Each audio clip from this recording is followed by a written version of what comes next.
بسم اللہ الرحمن الرحیم۔ رمضان المبارک میں ایک خاص تسبیح پڑھی جاتی ہے جس کا ثواب 70,000 حج اور قرآن پاک کی تلاوت کے برابر بتایا جاتا ہے۔ اس تسبیح کے بارے میں مختلف روایات ملتی ہیں۔ ذکر و اذکار کی فضیلت اور رمضان المبارک میں نیک اعمال کے بڑھتے ہوئے ثواب کے بارے میں قرآن و حدیث میں واضح دلائل موجود ہیں۔ اس سے پہلے کہ ہم آپ کو اس مبارک تسبیح کے بارے میں بتائیں، چونکہ رمضان المبارک کا مہینہ چل رہا ہے، تو قرآن و حدیث کی روشنی میں رمضان المبارک کے فضائل بیان کرتے چلیں۔ رمضان المبارک کی فضیلت قرآن و احادیث شریف کی روشنی میں۔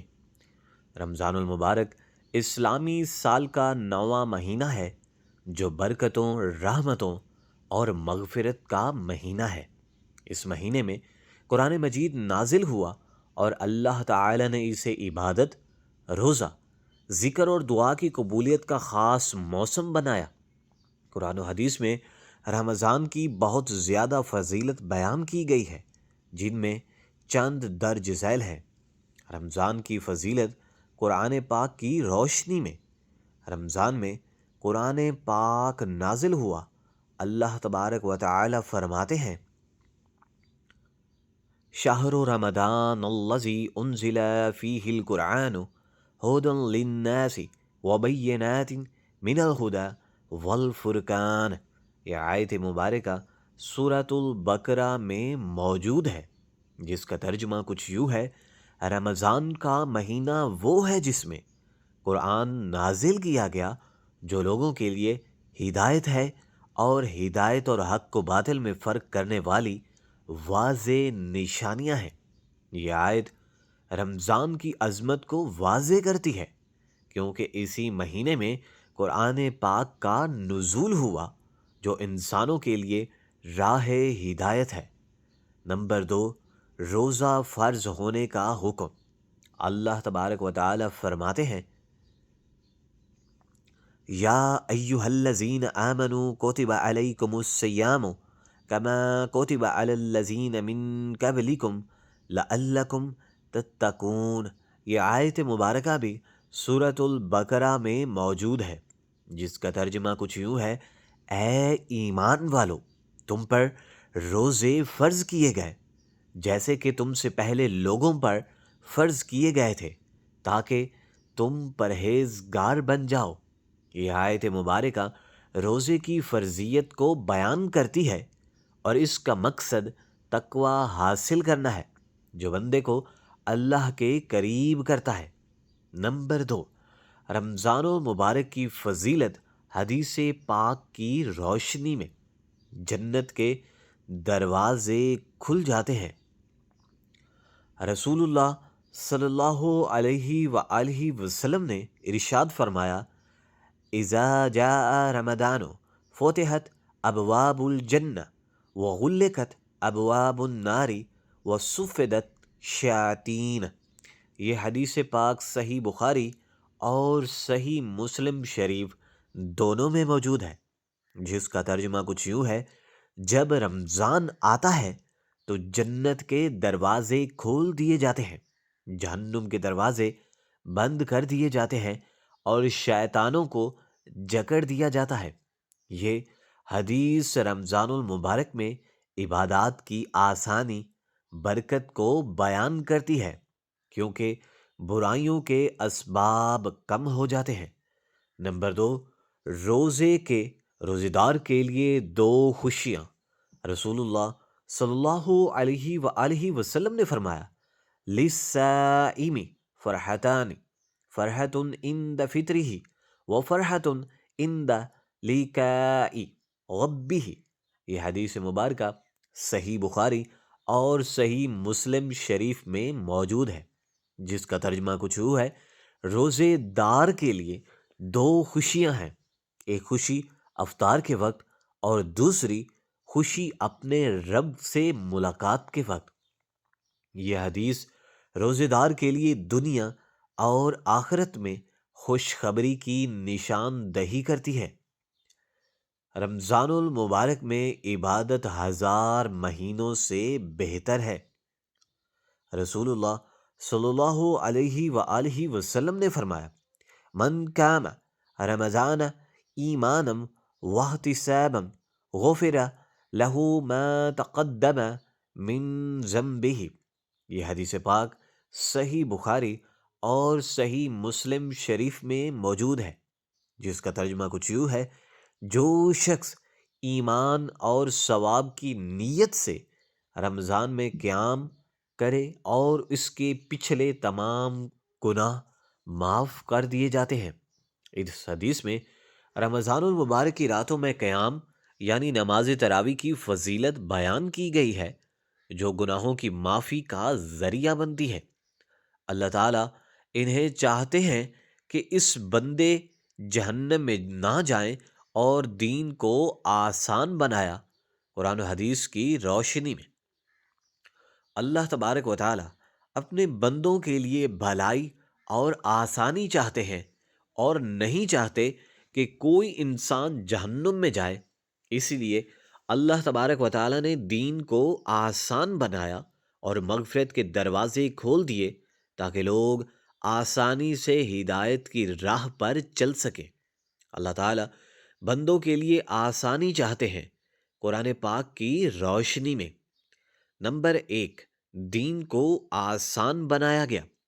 اللہ تبارک و تعالیٰ فرماتے ہیں، یرید اللہ بکم الیسر ولا یرید بکم العسر۔ سورۃ البقرہ میں یہ ارشاد موجود ہے، جس کا ترجمہ کچھ یوں ہے، اللہ تمہارے لیے آسانی چاہتا ہے اور تمہارے لیے تنگی نہیں چاہتا۔ یہ آیات مبارکہ رمضان المبارک کے روزوں کے حکم کے ساتھ آئی ہے، جس میں اللہ تعالی نے واضح کر دیا کہ دین میں مشقت مقصود نہیں، بلکہ دین سہولت کا راستہ دکھاتا ہے۔ اللہ تبارک و تعالی بندوں پر رحم کرنے والا ہے۔ اللہ تعالیٰ قرآن مجید فرقان الحمید میں ارشاد فرماتے ہیں، ما یفعل اللہ بعذابکم ان شکرتم وآمنتم وکان اللہ شاکرا علیما۔ سورۃ النساء میں یہ ارشاد موجود ہے، جس کا ترجمہ ہے، اگر تم شکر کرو اور ایمان لے آؤ تو اللہ تمہیں عذاب دے کر کیا کرے گا، اور اللہ بہت بڑا قدردان سب کچھ جاننے والا ہے۔ یہ آیت اس بات کی وضاحت کرتی ہے کہ اللہ کا اصل ارادہ بندوں پر عذاب نازل کرنا نہیں، بلکہ وہ ان سے ایمان اور شکر گزاری چاہتا ہے تاکہ انہیں جنت میں داخل کرے۔ نمبر 3، اللہ تعالی نے ہم پر کوئی بوجھ نہیں ڈالا۔ اللہ تبارک و تعالی فرماتے ہیں، وَمَا جَعَلَ عَلَيْكُمْ فِي الدِّينِ مِنْ حَرَجٍ۔ سورۃ الحج میں اللہ تبارک و تعالی فرماتے ہیں، جس کا ترجمہ کچھ یوں ہے، اور اس اللہ نے تمہارے لیے دین میں کوئی تنگی نہیں رکھی۔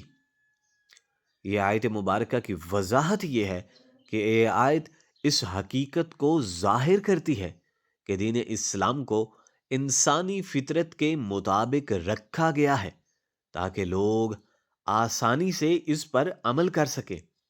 اللہ تعالیٰ نہیں چاہتے کہ بندے جہنم میں جائیں۔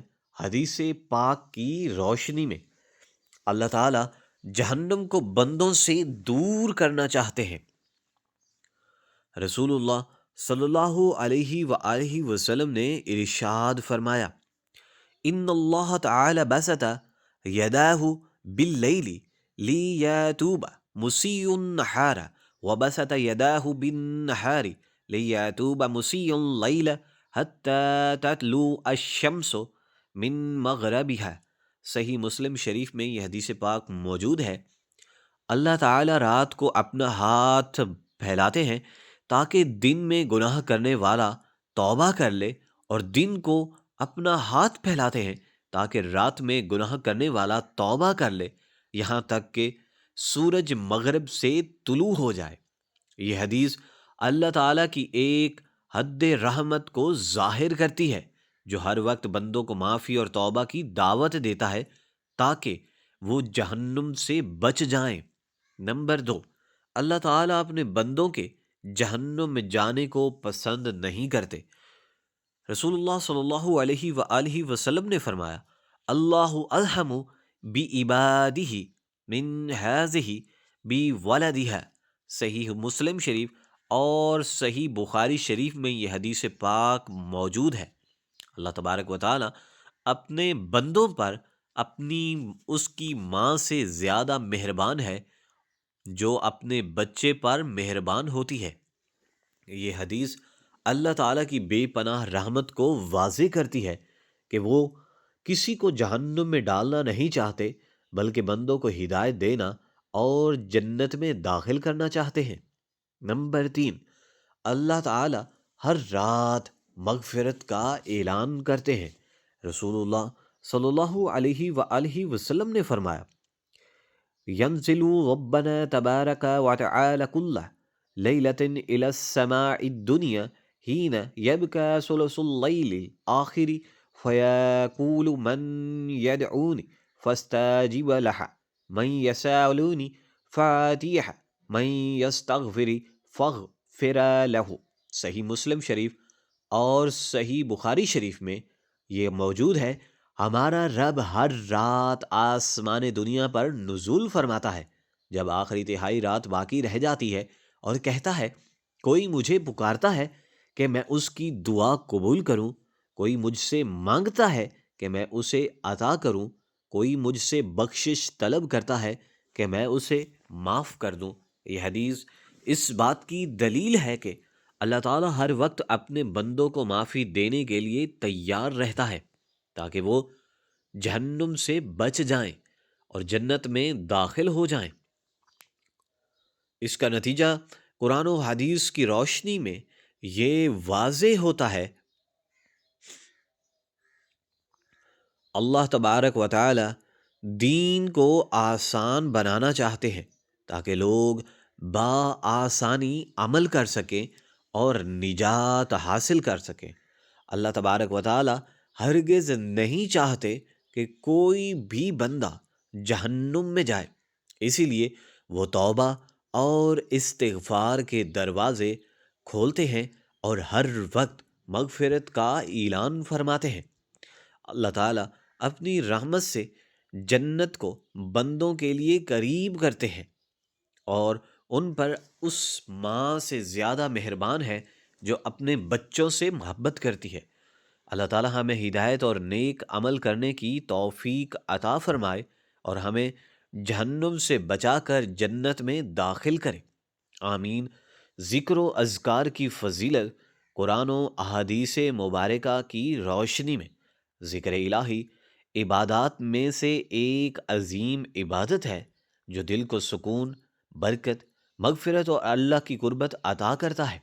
قرآن و حدیث میں ذکر و اذکار کی بہت زیادہ فضیلت بیان کی گئی ہے جو کہ ہر مسلمان کے لیے ایمان کو تازہ کرنے، گناہوں کی معافی اور نیکیوں میں اضافے کا سبب بنتی ہے۔ نمبر 1، ذکر و اذکار کی فضیلت قرآن پاک کی روشنی میں ذکر سے دلوں کو سکون ملتا ہے۔ اللہ تبارک و تعالی ارشاد فرماتے ہیں، الا بذکر اللہ تطمئن القلوب۔ سورۃ الرعد میں 28 آیت مبارکہ ہیں، ترجمہ جس کا یہ ہے، یاد رکھو اللہ کے ذکر سے دلوں کو اطمینان حاصل ہوتا ہے۔ یہ آیت مبارکہ بتاتی ہے کہ ذکر الہی دلوں کی بے چینی اور پریشانیوں کو ختم کر کے سکون اور اطمینان عطا کرتا ہے۔ نمبر 2، ذکر کرنے والوں کو بڑی فضیلت حاصل ہے۔ اللہ تبارک و تعالی فرماتے ہیں، وَالذَّاكِرِينَ اللَّهَ كَثِيرًا وَالذَّاكِرَاتِ أَعَدَّ اللَّهُ لَهُم مَّغْفِرَةً وَأَجْرًا عَظِيمًا۔ سورۃ الاحزاب میں یہ آیت مبارکہ موجود ہے جس کا ترجمہ کچھ یوں ہے، جو مرد اور عورتیں اللہ کو کثرت سے یاد کرتے ہیں اللہ نے ان کے لیے مغفرت اور بڑا اجر تیار کر رکھا ہے۔ یہ آیت مبارکہ واضح کرتی ہے کہ جو لوگ اللہ کا ذکر کرتے ہیں ان کے لیے اللہ تعالی نے مغفرت اور عظیم اجر کا وعدہ کیا ہے۔ نمبر 3، اللہ تبارک و تعالی خود ذکر کرنے والوں کو یاد فرماتے ہیں۔ اللہ تبارک و تعالی ارشاد فرماتے ہیں فَاذْكُرُونِي أَذْكُرْكُمْ وَاشْكُرُوا لِي وَلَا تَكْفُرُونَ۔ سورۃ البقرہ کی یہ آیت مبارکہ ہے جس کا ترجمہ کچھ یوں ہے، تم مجھے یاد کرو، میں تمہیں یاد کروں گا، اور میرا شکر ادا کرو اور ناشکری نہ کرو۔ یہ آیت اس بات کی ضمانت دیتی ہے کہ جو شخص اللہ کا ذکر کرتا ہے اللہ تعالیٰ بھی اسے اپنی رحمت اور عنایت سے یاد فرماتا ہے۔ نمبر 2، ذکر و اذکار کی فضیلت حدیث پاک کی روشنی میں۔ زبان کو تر رکھنے والا ذکر، رسول اللہ صلی اللہ علیہ وآلہ وسلم نے ارشاد فرمایا لا یزال لسانک رطبا من رزق ذکر اللہ۔ ترمذی شریف کی یہ حدیث پاک ہے، تمہاری زبان ہمیشہ اللہ کے ذکر سے تر رہے۔ یہ حدیث ذکر کی کثرت پر زور دیتی ہے کہ ہر وقت ہر حالت میں اللہ کو یاد رکھنا چاہیے۔ نمبر 2، سب سے افضل ذکر، آقا دو عالم حضرت سیدنا رسول اللہ صلی اللہ علیہ وآلہ وسلم نے فرمایا افضل الذکر لا الہ الا اللہ۔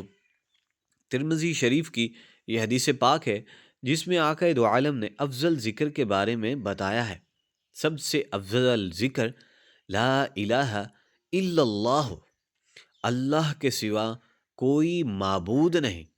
یہ حدیث توحید کے کلمات کی فضیلت کو واضح کرتی ہے جو سب سے بڑا ذکر ہے۔